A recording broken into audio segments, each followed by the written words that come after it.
The bell above the door chimed softly, a familiar sound that had greeted James Sullivan countless times over the past 15 years. But today, as he pushed open the heavy glass door of Sullivan's general store, the sound felt foreign, like a warning whispered in a stranger's voice.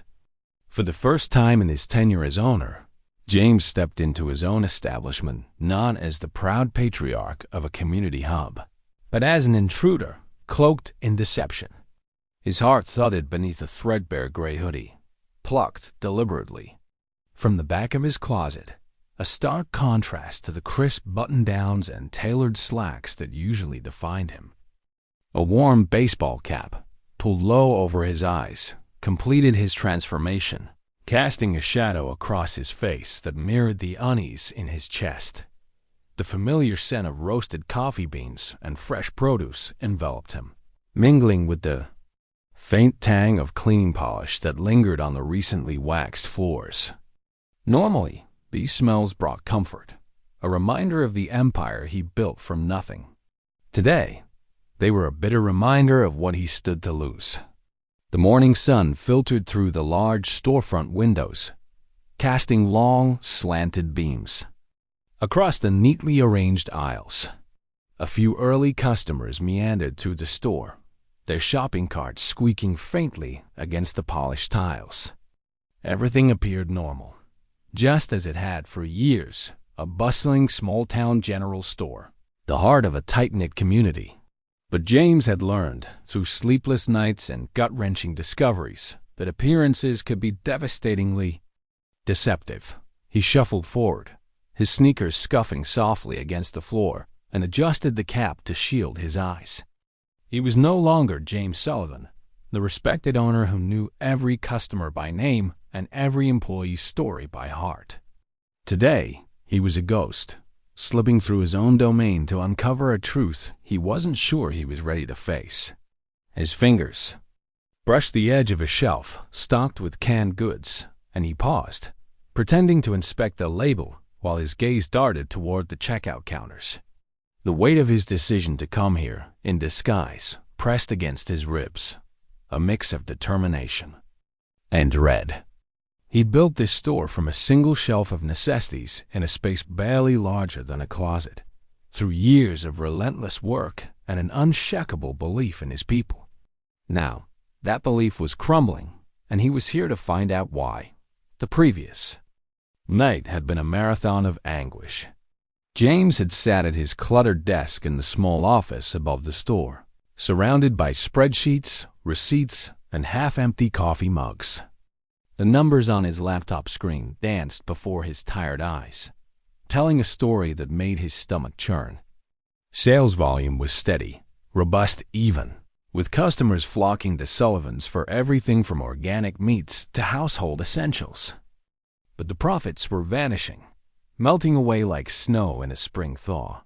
The discrepancy was stark, thousands of dollars unaccounted for, month after month, bleeding his business dry. He'd run the figures 3 times, hoping for a mistake. But the truth was undeniable. Something was wrong, terribly wrong. The sales are completely normal, Mr. Sullivan, his senior cashier, Emily Harper, had assured him just 2 days ago, her voice smooth and her expression one of practiced concern. It's probably just the economy. Everyone's feeling the pinch these days. Her words had been reasonable, her demeanor as professional as ever. Emily had been with him for 5 years, a cornerstone of the store's operations, the one who'd helped him implement the inventory system and optimize workflows. He trusted her implicitly, even considered her family. But James hadn't clawed his way from a struggling entrepreneur to a respected businessman by swallowing convenient excuses. If the economy was to blame, why were his competitors' stores holding steady? Why did his gut scream that the problem was closer to home? He moved deeper into the store, keeping his head low as he passed a young mother pushing a cart with a babbling toddler strapped in the seat. He recognized her instantly, Mrs. Clara Thompson, a Tuesday morning regular who always bought organic baby food and chatted about her garden. His pulse quickened as their eyes met for a fleeting moment. Did she see through his disguise? Her gaze lingered, curious and searching, before she offered a hesitant smile and turned away. James exhaled, his nerves fraying. Mrs. Clara was a fixture in the community, the kind of customer who'd notice a stranger in her store. If she suspected anything, she didn't let on. But that glance planted a seed of paranoia in James's mind. The store security cameras hummed quietly overhead, their red lights blinking in a rhythm that had once felt reassuring. Now, they seemed to mock him. If his suspicions were correct, if someone was manipulating sales and siphoning profits, they'd found a way to bypass these basic precautions. The thought made his jaw clench. This wasn't just about money. It was about trust, about the family he'd thought he'd built within these walls. Sullivan's wasn't just a store. It was a legacy, a place where employees celebrated each other's milestones and customers felt like neighbors. Or so he believed. As he rounded the corner into the coffee aisle, James caught a snippet of conversation that stopped him cold. Two employees, neither of whom he could immediately identify from their voices, stood near the stockroom door, their tones low and urgent. "Just make sure it's done before the morning rush," one said, her voice clipped. "We can't have any slip-ups today," the other replied. "Got it. It's handled." The words were vague, but their secrecy sent a chill down James's spine. He ducked behind a display of cereal boxes, his heart pounding. Were they talking about restocking? A delivery? Or something far more sinister? He strained to hear more. But the employees moved away, their footsteps fading toward the back of the store. James forced himself to keep moving, his mind racing. He'd chosen this early hour deliberately busy enough to blend in, but not so chaotic that he'd miss the details. The store was waking up, with employees bustling through their morning routines. Emily was at the main register, her voice carrying as she trained a new hire, Noah Bennett, on the point-of-sale system. Daniel Brooks, a longtime employee, was restocking shelves in the cereal aisle, chatting amiably with a customer about the weather. Rachel Foster, who usually worked the evening shift, was arranging a display of cleaning supplies. These were people James had trusted with his livelihood, people whose children's birthday parties he'd attended, whose struggles he'd supported. The possibility of their betrayal felt like a knife twisting in his gut. He positioned himself near the magazine rack, picking up a copy of a local gardening journal and pretending to browse. His eyes, however, were fixed on the registers, where the steady beep of scanners and rustle of shopping bags created a familiar symphony. But today, James was listening for a different tune, the sound of deceit. His employees had always praised his hands-off management style, his willingness to let them run the day-to-day operations. "You're not like other bosses, Mr. Sullivan," Daniel had said once, clapping him on the shoulder. "You treat us like family." The memory of those words now burned like acid in James's throat. Had his trust been his greatest strength? Or his fatal flaw? The fluorescent lights buzzed overhead, casting a sterile glow over the store. James flipped a page in the magazine, his fingers trembling slightly. Years of business experience had taught him that the devil often hid in the details, in the small inconsistencies most people overlooked. He was here to find those details, to uncover the truth, no matter how painful. But as he stood there, disguised and alone in the heart of his own store, a single question gnawed at him. What if the family he'd built was nothing more than a lie? The morning crowd was starting to pick up, with more customers filtering in for their daily essentials. James edged closer to the checkout area, his senses heightened. He didn't know what he'd find, but he knew one thing for certain. The truth was here, hiding in plain sight, and he wouldn't leave until he'd uncovered it. The store, with its warm community atmosphere and familiar routines, felt like a stage where a carefully scripted betrayal was playing out. And James Sullivan, for the first time in 15 years, was no longer the director. he was the audience, watching and waiting for the curtain to fall. James Sullivan stood in the coffee aisle of Sullivan's General Store, his fingers tracing the edge of a shelf as he pretended to study a bag of premium roasted beans. The warm baseball cap cast a shadow over his eyes, but it did little to shield him from the storm brewing in his chest. The morning light, now brighter, spilled across the polished floors, illuminating the bustling routines of his employees. To the casual observer, the store was a picture of small-town Harmony customers chatting, carts rolling, registers beeping. But James saw it differently now, as if a veil had been lifted, revealing a stage where deceit might be playing out in plain sight. The cryptic conversation he'd overheard near the stockroom lingered in his mind. Make sure it's done before the morning rush, and with every passing minute, his suspicion grew that something was terribly wrong. He moved slowly, deliberately, keeping his posture slouched to blend in with the early shoppers. His heart raced, not just from the fear of being recognized, but from the weight of what he might uncover. These were his people employees he trusted like family, whose lives he'd invested in. Emily Harper, his senior cashier, was at the main register, her voice calm and authoritative as she guided Noah Bennett, the newest hire, through the point-of-sale system. Daniel Brooks, a fixture in the store for nearly a decade, was restocking the cereal aisle, his easy laughter mingling with a customer's small talk. Rachel Foster, typically an evening shift worker, was arranging a display of cleaning supplies near the front, her movements efficient but distracted.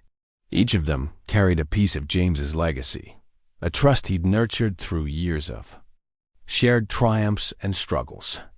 The thought that any of them could be betraying him felt like a physical ache. James drifted toward the magazine rack, picking up a dog-eared copy of a fishing journal to mask his true purpose.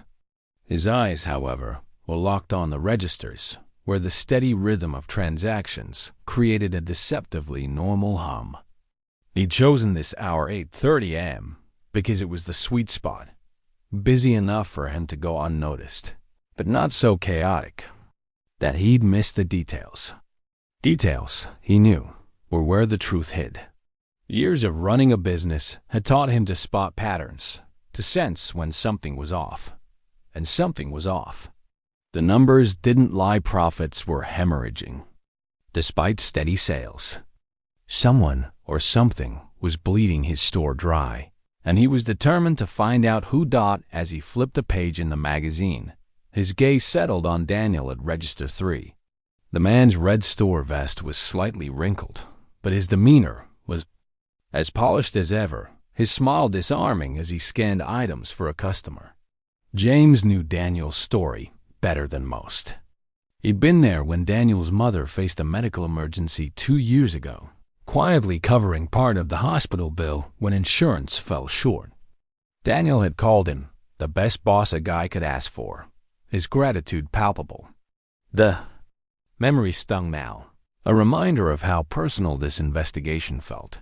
The customer at Daniel's register was Chris Larson, a regular who always seemed to show up during Daniel's shifts. James recognized him instantly, not just as a frequent shopper, but as someone who'd gone to high school with Daniel, their friendship evident in the easy way they bantered.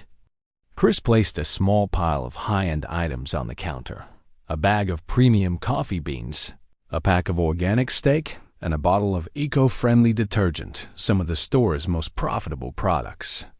James's eyes narrowed as Daniel's fingers moved across the touchscreen, scanning each item with practiced ease. The total flashed briefly on the display, $132.45. Then, in a flicker so quick James almost missed it, the screen changed. Daniel tapped a few keys, and the total dropped to $79.80. That'll be $79.80, Daniel announced, his tone casual, as if nothing unusual had happened.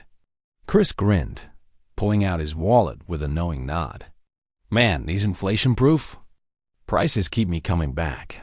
You're a lifesaver, Danny. Daniel leaned in slightly, his voice dropping to a conspiratorial whisper that carried clearly in the quiet morning store. "Hey, what are friends for?" "Sullivan's too busy counting. His profits upstairs to check the system anyway." The words hit James like a punch to the gut. His fingers tightened around the magazine, crumpling its edges. This wasn't a mistake or a one-off favor. It was deliberate, calculated, and the casual dismissal of his oversight. Sullivan's. Too busy, cut deeper than the theft itself. James forced himself to breathe, to keep his expression neutral. His mind raced, piecing together the implications. The price manipulation explained the missing profits, at least in part. But was Daniel acting alone, or was this part of a larger scheme? And how long had it been going on? He glanced at the security camera overhead, its red light dark and lifeless. A maintenance report from last week had flagged the camera in aisle 4 as malfunctioning, but the repair request had mysteriously vanished from the system. Now, James wondered if that was no accident. His jaw clenched as he realized the betrayal might extend beyond a single employee.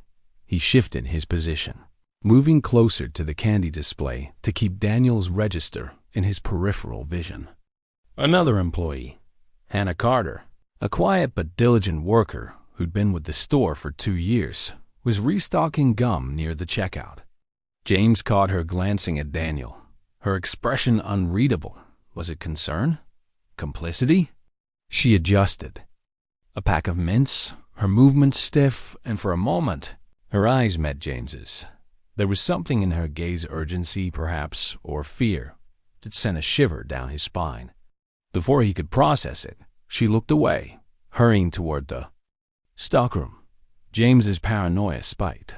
Was Hannah involved? Or was she trying to tell him something? The uncertainty gnawed at him, planting a seed of doubt that would only grow.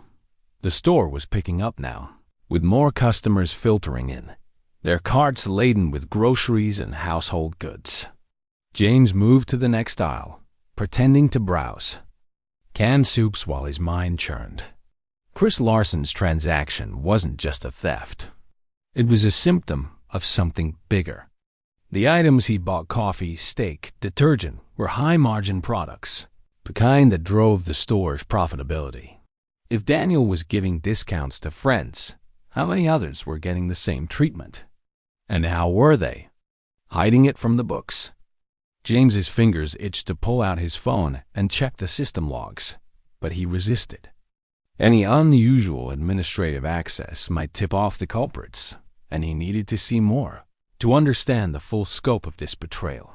He glanced at Emily, still at the main register, her ponytail swinging as she explained a discount code to Noah. Emily had been his right hand, the one who'd stayed late to troubleshoot system glitches, who'd suggested the software upgrade that streamlined inventory. Her competence had earned his trust, but now, every memory of her dedication felt tainted.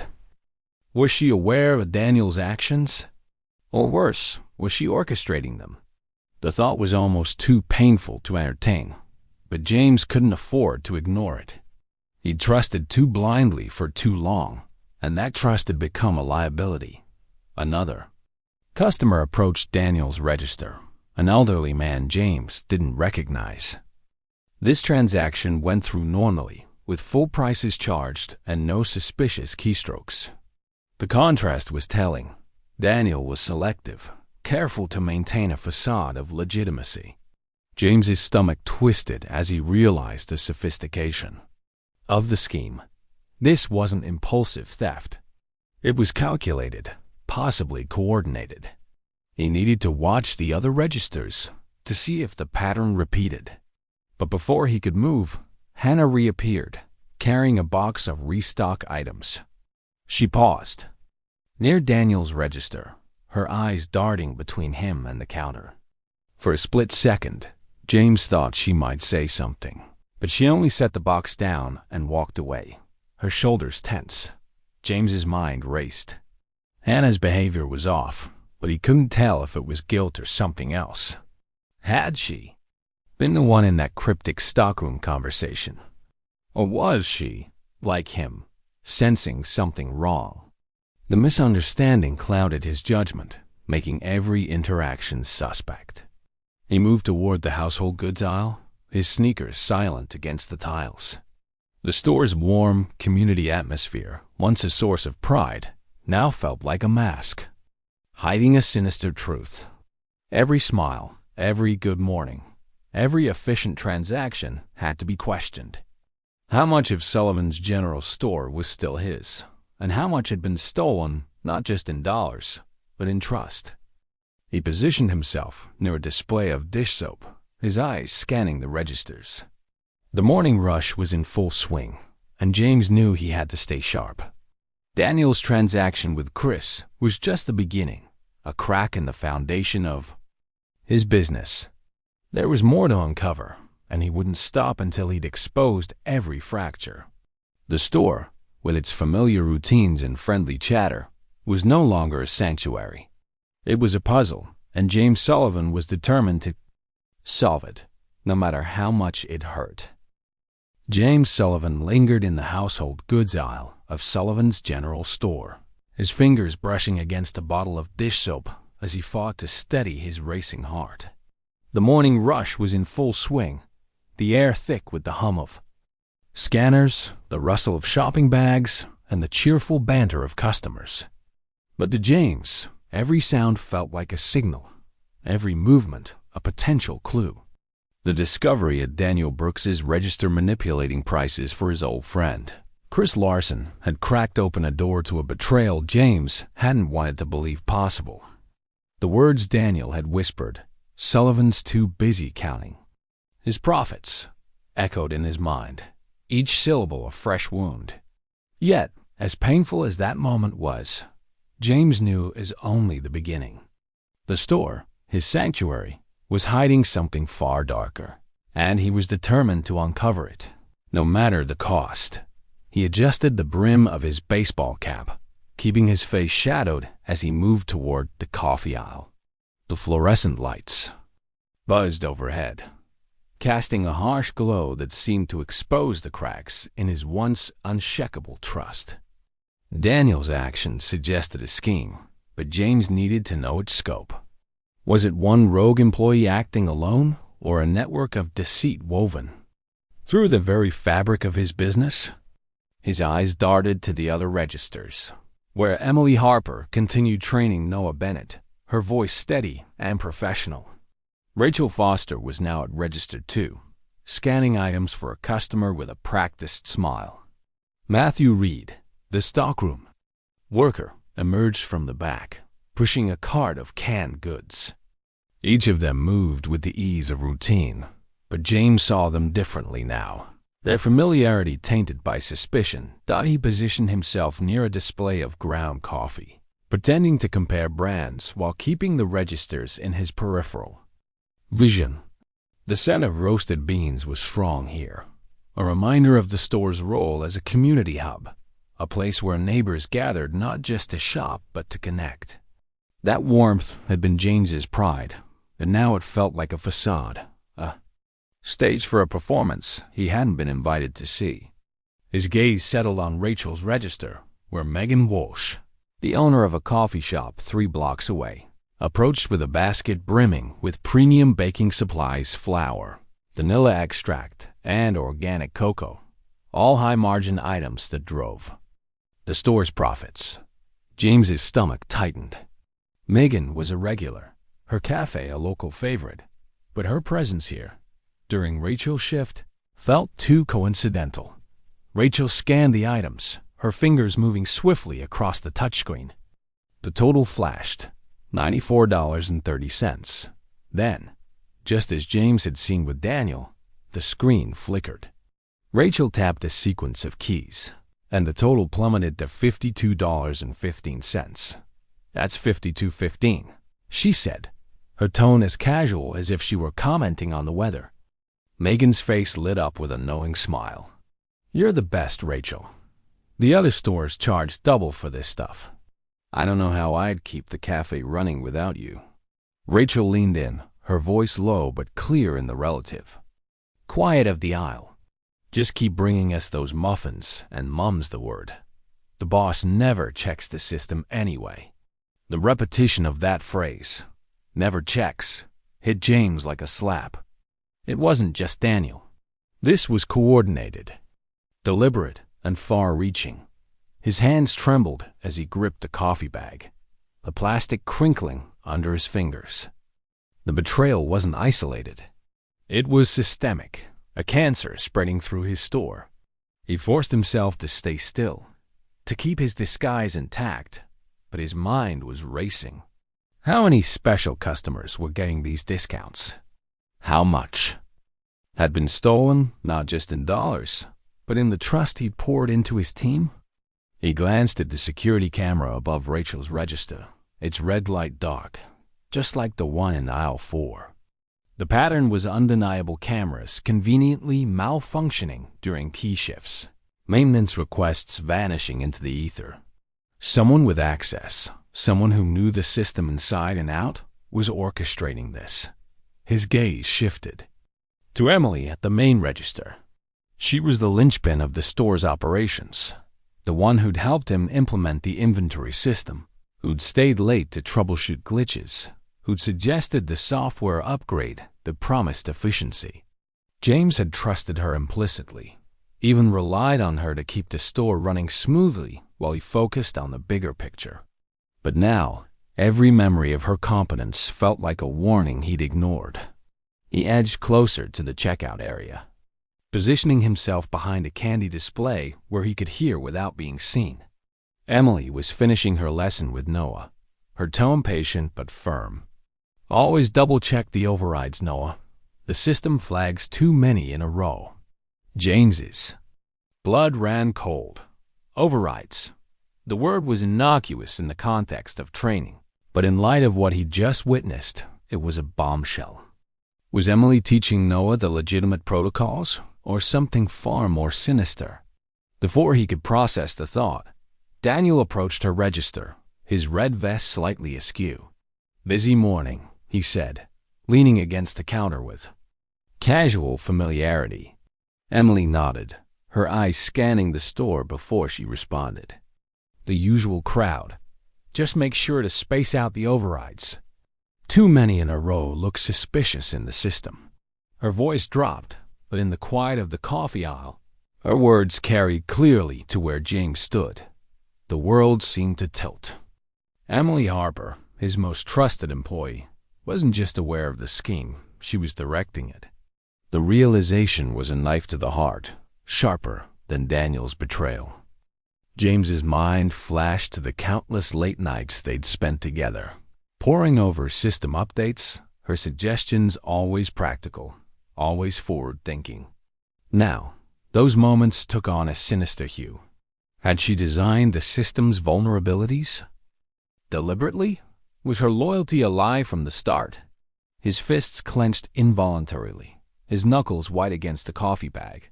This wasn't just theft. It was a calculated betrayal by someone he'd considered family. He needed proof, something concrete to anchor his spiraling thoughts. Slipping his phone from his pocket, James opened the store's management app, keeping the screen angled to avoid detection. He navigated to the transaction logs, his fingers trembling as he scrolled through the morning's activity. The first red flag was immediate. A sale of premium coffee beans, normally $24.99, recorded at $12.50 for a customer ID linked to Chris Larson. Another transaction showed organic steak, priced at $49.99, sold for $29.99 to Megan Walsh. The discounts weren't random. They targeted high-margin items, and the timing aligned perfectly with Daniel and Rachel's shifts. But what chilled him most was a third entry, a voided transaction for $88.75, re-entered at $45.20, with Emily's employee ID attached. James's breath caught. Emily wasn't just overseeing the scheme. She was an active participant. He switched to the inventory module, his suspicions growing. The system showed normal sales volume for coffee and meat, but the revenue didn't match.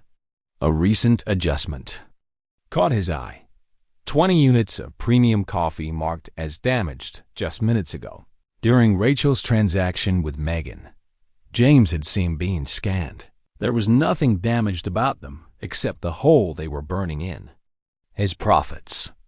The realization hit him like a physical blow. They were masking discounts as inventory losses, manipulating the books to hide their theft. He glanced up, his eyes locking on Emily as she handed Noah a receipt. Her familiar ponytail swung as she turned, her smile as warm as ever. But now, that warmth felt like a mask, a performance designed to deceive. James's paranoia surged. How deep did this go? Were Noah, Rachel, Matthew, all of them involved? His thoughts were interrupted by a soft rustle nearby. Hannah Carter, the quiet employee he'd noticed earlier, was restocking shelves in the next aisle. She paused, her eyes darting toward Emily's register, then to James. For a moment, their gazes met, and James saw that same urgency he'd mistaken for guilt. Before he could react, she slipped a folded piece of paper onto the shelf and hurried away. James waited until she was out of sight, then retrieved the note. In hurried handwriting, it read, "Check the stockroom. Look for the ledger." His pulse quickened. A ledger? Was Hannah trying to help, or was this a trap to throw him off? The misunderstanding clouded his judgment, but the note was a lead he couldn't ignore. He pocketed it, his mind racing. If there was a physical record of their scheme, it could be the key to unraveling everything. As he moved toward the stockroom, James overheard another conversation that deepened his dread. Matthew Reed, the stockroom worker, approached Emily's register, a small piece of paper in his hand. "Got yesterday's numbers," he said, his voice low. Emily took the paper, glancing at it briefly before tucking it into her apron. "Make sure they match the system," she replied. Her tone clipped. "We can't have any discrepancies." The exchange was subtle, but to James, it screamed of conspiracy. Were they keeping a secret ledger to track their unauthorized discounts? The sophistication of their operation was both impressive and horrifying. James retreated to the edge of the coffee aisle, his mind a whirlwind of questions. The evidence was mounting price overrides, fake inventory losses, disabled cameras, and now a possible ledger. But the worst was Emily's betrayal. She'd used her position, her knowledge of the system, to orchestrate a scheme that was dismantling his business from the inside. The store's warm community atmosphere, the friendly chatter he'd once cherished, now felt like a cover for systematic theft. He needed to see more, to gather enough evidence to confront them. But as he stood there, absorbing the full scope of the conspiracy, James knew one thing for certain. Sullivan's General Store was no longer his. It was a battlefield, and he was fighting to take it back. The morning sun cast long shadows across the polished floors of Sullivan's General Store. But for James Sullivan, the light felt cold, exposing a truth he could no longer ignore. Gone was the threadbare hoodie and baseball cap that had cloaked him yesterday. Today, he stood in his usual crisp button-down and slacks, his posture rigid with resolve as he pushed through the front doors at exactly 8 a.m. In his hand was a thick manila folder, its weight a testament to the evidence he'd spent the night compiling transaction logs, screenshots, inventory discrepancies, and a crumpled note from Hannah Carter that had led him to the final piece of the puzzle, a secret ledger hidden in the stockroom. The bell above the door chimed, but its familiar ring sounded like a gavel, signaling the end of the charade that had been played within these walls. James's heart pounded, not with fear, but with a grim determination. The discoveries of the past day, Daniel Brooks's price manipulations, Rachel Foster's complicity, and, most devastatingly, Emily Harper's role as the architect of a sophisticated theft scheme, had shattered the trust he'd spent 15 years building. The store, once a symbol of community and family, was now a battlefield, and James was ready to reclaim it. He strode toward the main register, where Emily was organizing receipts, a professional smile faltering as she noticed a folder under his arm. "Good morning, Mr. Sullivan," she called out, her voice steady but her eyes tracking his movements. With a flicker of unease, "We weren't expecting you so early." James stopped, his gaze locking onto hers. "Emergency staff meeting," he announced, his voice carrying across the store with a commanding edge. "Main office, 15 minutes. Emily, Daniel, Rachel, Matthew, Noah, make sure you're there." He paused, then added, "Emily, could you handle the register handover and join us?" He caught the quick glance she exchanged with Daniel. A subtle ripple of tension that spread through the morning crew like a current. They knew something was wrong, but not yet. James moved to his office. The small room where he'd celebrated birthdays and planned expansions, now transformed into a courtroom. He laid out the evidence methodically on the conference table. Highlighted transaction logs, screenshots of disabled cameras, inventory reports with damning discrepancies, and the ledger, a worn notebook filled with handwritten records of special discounts, meticulously tracked to avoid detection. Each piece of paper was a shard of broken trust, and as he arranged them, James felt the weight of betrayal settle heavier on his shoulders. The employees filed in one by one, their faces a mix of confusion and apprehension. Noah, the youngest, fidgeted nervously, his eyes darting to the floor. Rachel's hands were clasped tightly, her knuckles white. Matthew's jaw was set, his arms crossed in defiance. Daniel's usual easy grin was gone, replaced by a guarded expression. Emily entered last, closing the door with a soft click that echoed like a gunshot in the tense silence. They arranged themselves around the table, the same table where they'd shared cakes and laughter, now a battleground for truth. James stood, his palms flat on the table, his voice carefully controlled. "I've always believed that trust is the foundation of any successful business," he began, his gaze moving from face to face. "That treating employees like family creates loyalty that can't be bought. Yesterday, I learned exactly how much that trust was worth." The color drained from Daniel's face as James reached for the first document. "Would anyone like to explain why our premium coffee beans are selling at a 50% discount to certain special customers?" He slid the transaction log across the table, the highlighted lines glaring like accusations. Or perhaps someone could clarify why these same items are marked as damaged in our inventory when they're clearly being sold.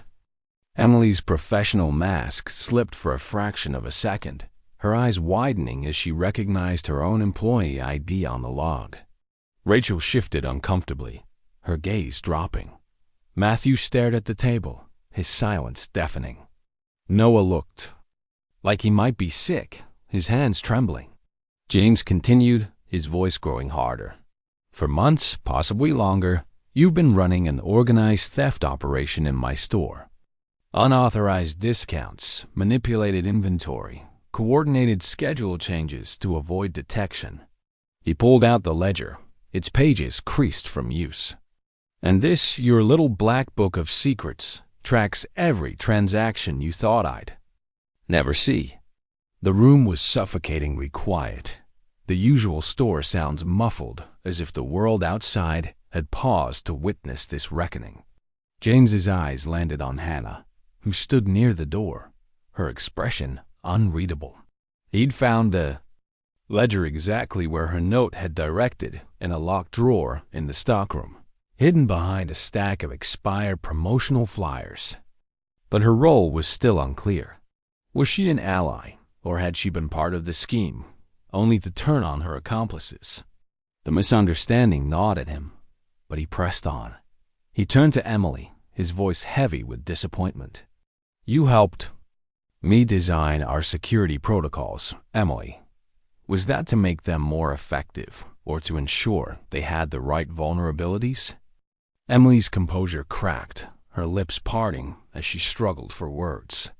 "It wasn't. We didn't mean." she stammered, the carefully maintained facade crumbling. Didn't mean what? James's voice rose, sharp with betrayal. Didn't mean to systematically rob the business that supported you?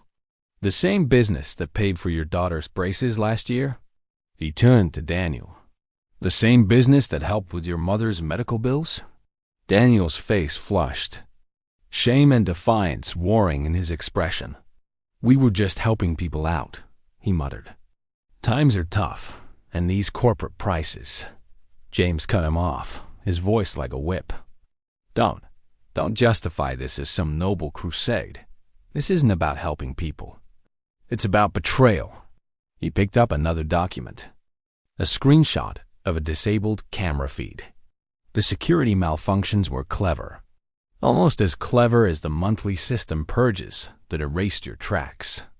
The tension in the room was palpable, 5 pairs of eyes fixed on the evidence before them. Then Noah broke, his voice cracking as tears streamed down his face. I only did it twice, he blurted out. Emily showed me how, said it was normal that everyone did it to help friends. His confession triggered a cascade. Rachel spoke next, her voice trembling but resolute.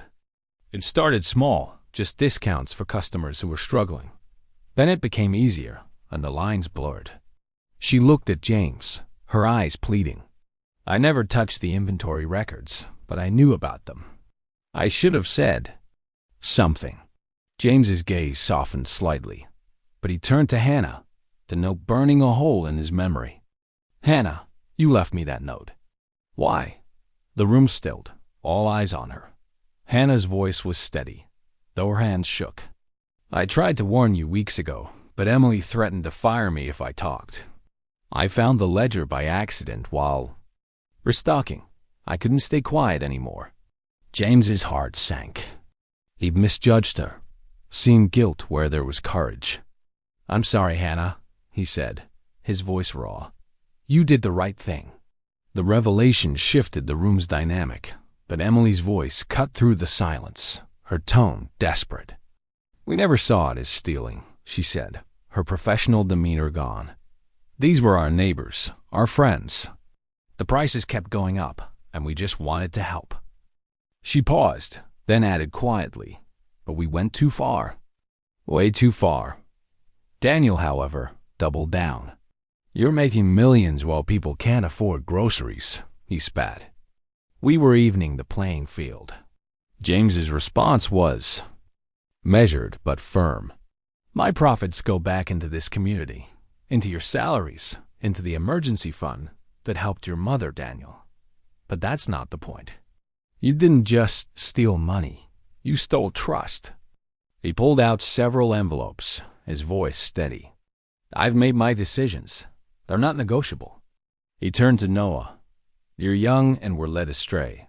2 weeks suspension, mandatory ethics training, and 6 months under supervision.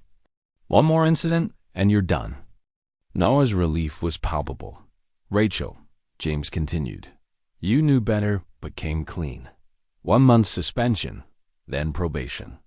You'll help implement new security protocols. Rachel nodded, tears in her eyes. Then came the harder decisions. Matthew, Daniel clean out your lockers. Security will escort you out. Your final checks will be mailed, minus provable losses. Their faces darkened, but the evidence was overwhelming. Finally, he turned to Emily, the weight of their shared history hanging between them. You were the architect of this. You used your position to orchestrate systematic theft. I'm not just firing you. I'm pressing charges. Emily's face went pale, her voice a whisper. James, please. He cut her off. You'll hear from my lawyer. As security arrived, James addressed the remaining staff. Starting tomorrow, we implement new protocols. Every transaction will be reviewed. Cameras upgraded. System access restricted. But more importantly, we're rebuilding trust. Some of you will need to earn it back. Others will need to prove you deserve it.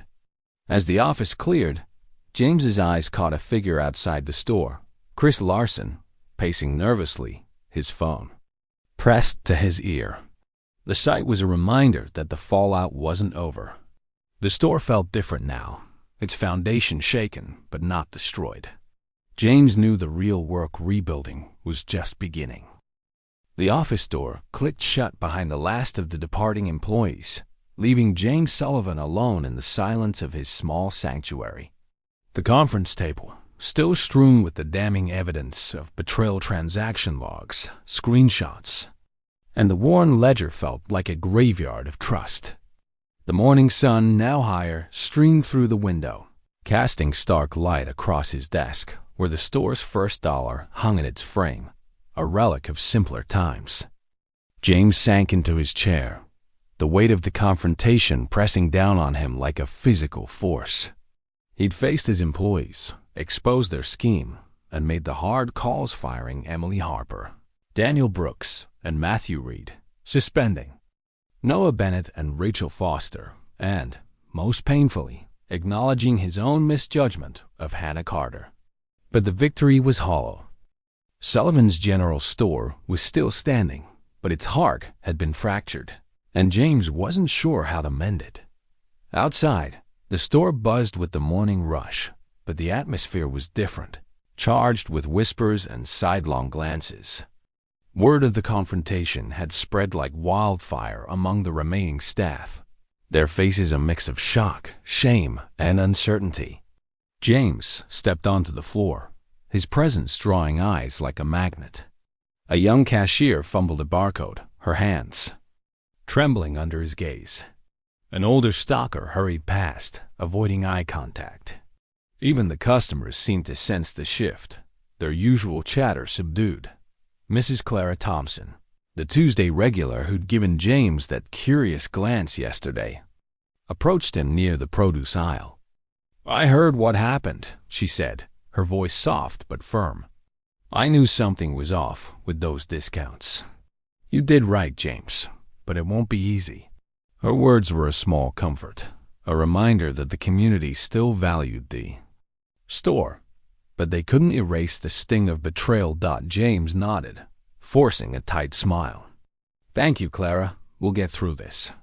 But as she walked away, her cart squeaking faintly, he wondered if he believed his own words. The store was his legacy, built on the belief that trust bred loyalty. Now that belief lay in tatters, and the path to rebuilding felt daunting. He returned to his office, pulling out a notepad to outline the changes he'd promised. New security cameras with remote monitoring, random transaction audits, restricted system access. He'd already contacted a cybersecurity firm to patch the vulnerabilities Emily had exploited, a bitter irony given her role in designing the system. But cameras and protocols couldn't rebuild what mattered most, the sense of family that had once defined Sullivan's. The first test came that afternoon, when a post appeared on the town's social media group, its words sharp and accusatory. "Sullivan's General Store exploits its workers and fires them for helping struggling customers. Boycott this greedy business." The post, anonymous but dripping with Daniel's defiant tone, garnered dozens of comments within hours. Some defended James, citing his years of community support sponsoring Little League teams, donating to food drives. Others piled on, decrying corporate greed and vowing to shop elsewhere. James's stomach churned as he read the thread, each comment a fresh wound. He'd expected fallout, but not this public crucifixion, orchestrated by the very people who'd betrayed him. He knew he couldn't stay silent. By evening, James had organized an impromptu community meeting in the store's parking lot, setting up folding chairs and a microphone under the glow of string lights. Over 100 locals showed up, their faces a mix of curiosity and skepticism. James stood before them, his voice steady despite the knot in his chest. "Sullivan's has been part of this town for 15 years, he began. "I've always believed in treating my employees and customers like family, but that trust was abused. Some of you may have benefited from unauthorized discounts, and I don't blame you. You didn't know. But those actions cost the store thousands, threatening the jobs of honest workers and the services we provide. He paused, meeting their eyes. I'm here to set things right. New systems, transparent policies, and a commitment to fairness. I hope you'll give us a chance to earn back your trust. The crowd was quiet at first. Then Mrs. Clara stood, her voice carrying. James has always been fair. He's not the villain here. Others nodded, and a few shared stories of James's generosity helping with medical bills, offering flexible hours. Not everyone was convinced, but the tide began to turn. By the end, several customers pledged their support, and James felt a flicker of hope. The meeting wasn't a cure, but it was a start, a step toward rebuilding the store's place in the community. Inside, the reforms rolled out swiftly. James installed new cameras, their feeds accessible only to him, and a hired security consultant. He implemented daily transaction reviews, flagging any overrides for manual approval. Noah and Rachel returned after their suspensions, their demeanor subdued but determined. Noah, under Hannah's supervision, took to the new protocols with a quiet earnestness, as if proving himself to James and to himself. Rachel, once complicit, became an advocate for transparency, helping train new hires on the updated system. James watched their progress with cautious optimism, knowing trust would take time to rebuild. Hannah, now his unofficial right hand, proved invaluable. Her courage in leaving the note had exposed the ledger, and her insight into the store's operations helped James refine the new protocols. One afternoon, as they reviewed a security report, James paused. I misjudged you, Hannah, he said, his voice low. I thought you were part of it. I'm sorry. She smiled, a rare softness in her usually reserved demeanor. You were protecting your store. I'd have done the same. Her forgiveness was a balm, a reminder that not all trust was lost. Yet, James couldn't shake the loneliness that settled over him. He walked the aisles after closing, the store quiet save for the hum of the refrigerators. The framed dollar on his desk, a symbol of his humble beginnings, seemed to mock him. He'd started Sullivan's with a dream of community, of family. Now, that dream felt tainted, replaced by a cautious pragmatism. He missed the easy camaraderie of the past, the belief that his employees shared his vision. But he also knew that naivety had been his weakness, and the scars of betrayal were a harsh but necessary lesson. The financial impact was immediate. Some special customers, accustomed to deep discounts, stopped coming, and sales dipped. But as word of James's reform spread, loyal customers returned, drawn by the store's renewed commitment to fairness. Mrs. Clara brought her gardening club, their carts filled with legitimate purchases. A local school organized a fundraiser in the parking lot, a show of support that brought tears to James's eyes. Slowly, steadily, the numbers began to stabilize, the bleeding profits staunched by rigorous oversight and honest work. One evening, as James locked up, he noticed a young employee, a recent hire, double-checking a receipt before closing her register. The small act, unprompted and diligent, sparked a flicker of pride.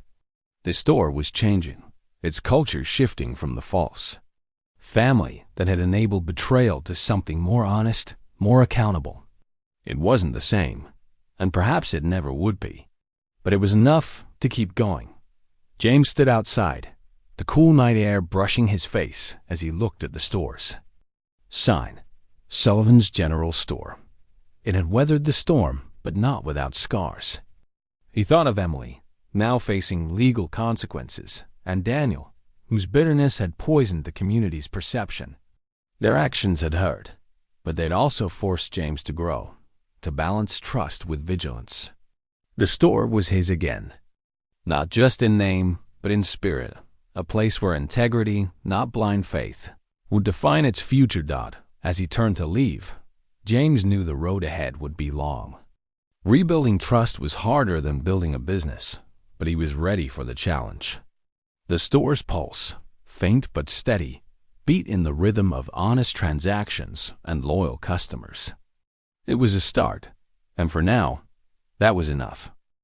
6 months had passed since the confrontation that shook Sullivan's general store to its core, and James Sullivan stood in his office, the morning light filtering through the window to illuminate a new financial report on his desk. The numbers, once a source of dread, now told a story of recovery. Sales were steady, profits climbing back to sustainable levels, and the store's pulse faint but resilient beat stronger with each honest transaction. The framed dollar bill, a relic of his first sale 15 years ago, hung above, no longer. A mocking reminder of lost innocence, but a symbol of endurance. Sullivan's had survived, but it was not the same, and neither was James. The store hummed with activity outside his office door. Noah Bennett, now a model of diligence under Hannah Carter's supervision, manned the main register, his youthful mistakes tempered by a commitment to earn back trust. Rachel Foster, her probation period nearly complete, trained a new hire on. The updated security protocols she'd helped design, her once tentative demeanor replaced by quiet confidence. Hannah, elevated to James's right hand, moved through the aisles with purpose, her courage in exposing the theft scheme a cornerstone of the store's new culture. The scars of betrayal, Emily Harper's orchestration, Daniel Brooks's defiance, Matthew Reed's silence remained, but they were fading, overlaid by a cautious optimism that James hadn't dared to hope for. He walked the aisles, his footsteps deliberate, taking in the changes. New cameras blinked overhead, their feeds monitored remotely. Transaction logs were audited daily, overrides flagged for review. The ledger, the damning record of deceit, was locked in a safe, evidence for the ongoing legal case against Emily. Yet, the biggest change was invisible, a shift in the store's soul. The false family that had enabled betrayal was gone, replaced by a professional, accountable team. It wasn't the warm camaraderie of the past, but it was honest. And for James, that was enough. A letter had arrived that morning, its return address a stark reminder of the past. Emily's handwriting was unmistakable, her words a plea for forgiveness. "I let greed and misguided loyalty cloud my judgment," she wrote. "I betrayed you, and I'm sorry." James read it once, then set it aside. The apology was sincere, but it couldn't undo the damage, the thousands stolen, the trust shattered, the community divided. He chose not to respond, not out of anger, but because some bridges, once burned, couldn't be rebuilt. Emily's fate was in the hands of the courts now, a consequence she'd earned as James stepped onto the store floor. A new family approached. The register, their cart filled with essentials. The mother, introducing herself as Sarah, smiled warmly. "We just moved to town," she said. "Heard this place is honest, fair. That's hard to find these days." Her words struck a chord, a quiet validation of the path James had chosen.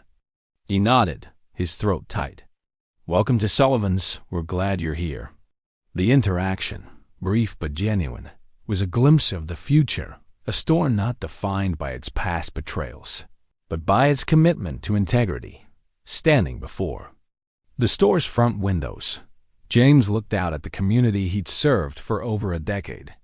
The innocent trust he'd once placed in his employees was gone, replaced by a hard-earned wisdom. He'd learned that trust, like any valuable currency, must be balanced with vigilance.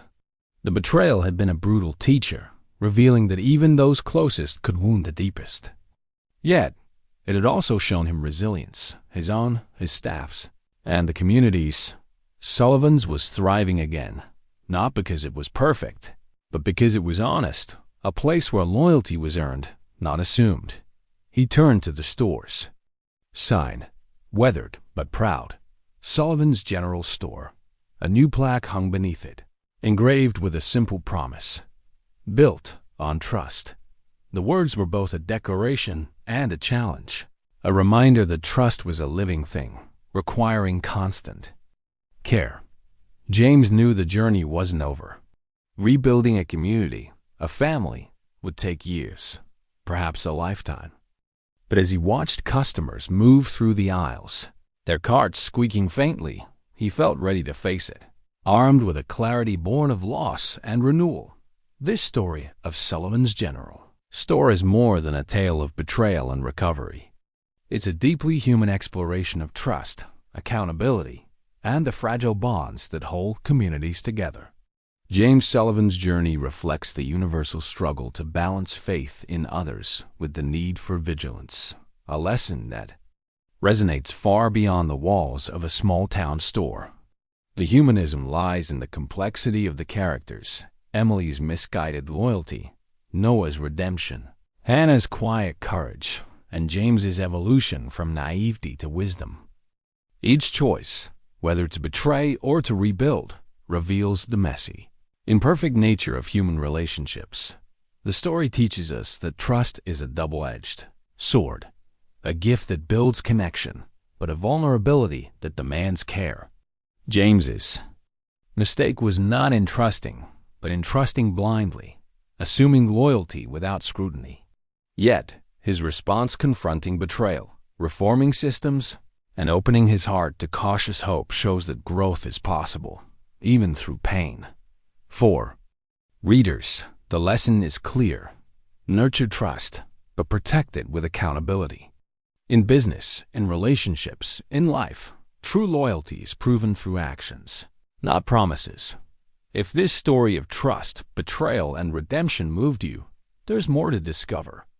Legacy Stories brings you compelling narratives that dive deep into the human experience, each one a journey of lessons and inspiration. Subscribe to our channel to stay connected and never miss a tale that challenges, uplifts, and reminds us what it means to be human.